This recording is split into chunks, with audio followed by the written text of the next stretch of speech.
الله الرحمن الرحيم إذ يوحي ربك إلى الملائكة أني معكم فثبتوا الذين آمنوا سألقي في قلوب الذين كفروا الرعب فاضربوا فوق الأعناق واضربوا منهم كل بنان۔ اس آیت میں اللہ رب العالمین فرما رہے ہیں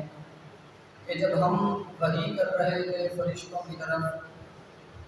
کہ انی معکم فثبتوا الذین آمنوا، جن کے ساتھ تم ہو ان لوگوں کو ثابت رکھو جو ایمان لے آئیں۔ اذ یوحی ربک،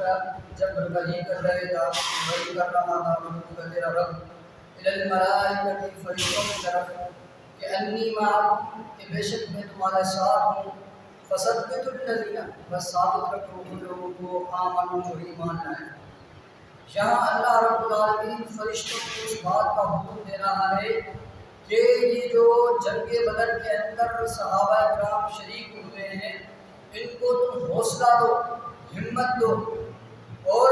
سَأُلْقِي فِي قُلُوبِ الَّذِينَ كَفَرُوا، میں ڈال دوں گا تمہارے دلوں کا رعب کافروں کے دلوں میں، یعنی تمہارا بہت دبدبا، تمہاری ہیبت میں کافروں کے دلوں میں ڈال دوں گا اور کافر ڈر جائیں گے، کافر خوف زدہ ہو جائیں گے۔ فَثَبِّتُوا الَّذِينَ آمَنُوا فَاضْرِبُوا فَوْقَ الْأَعْنَاقِ،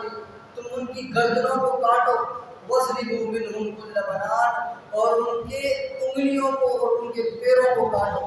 انگلیوں کو اس وجہ سے کاٹو کہ وہ تلواریں چلا نہ سکے، اور ان کے پاؤں اس لیے کاٹو کہ وہ بھاگ نہ سکے۔ یہ اللہ رب العالمین حکمتیں بتا رہا ہے۔ جنگ کے دوران جو انسان کو کرنی چاہیے وہ حکمتیں اللہ رب العالمین اس آیت کے ذریعے مسلمانوں کو بتا رہا ہے کہ تم نے لڑنا بھی اس طرح سے، فَاضْرِبُوا فَوْقَ الْأَعْنَاقِ، ان کی گردنوں پہ مارنا ہے، ان کی گردنیں کاٹنی ہیں، اور وَاضْرِبُوا مِنْهُمْ كُلَّ بَنَانٍ، اور ان کے پوروں کو، ان کے جو انگلیوں کے پورے ہیں وہ کاٹنے ہیں۔ اب دیکھیں انسان ہمیشہ جلد بازی کرتا ہے، جب بھی انسان حکمت عملی کے ساتھ کام کرتا ہے تو اللہ رب العالمین اس کے کام کے اندر اپنی حکمت ڈال دیتا ہے۔ اللہ رب العالمین قرآن مجید میں ایک اور جگہ فرماتے ہیں اِذْ قَالَ رَبُّكَ لِلْمَلَائِكَةِ إِنِّي خَالِقٌ بَشَرًا مِنْ طِينٍ، کہ جب تمہارا رب نے لوگوں کو بنایا ایک مٹی کے ذریعے تو ان کو ہر ایک چیز سکھلائی، ہر ایک حکمت سکھلائی، ہر ایک حکمت بتلائی۔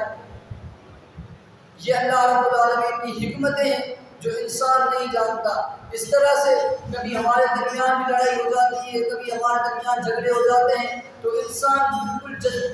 جلدی جذباتی ہو جاتا ہے اور غصے میں آ جاتا ہے۔ اس لیے اللہ رب العالمین نے جو بھی حکمتیں بتائی ہیں ہم ان پر عمل کریں۔ اللہ رب العالمین ہمیں سمجھنے کی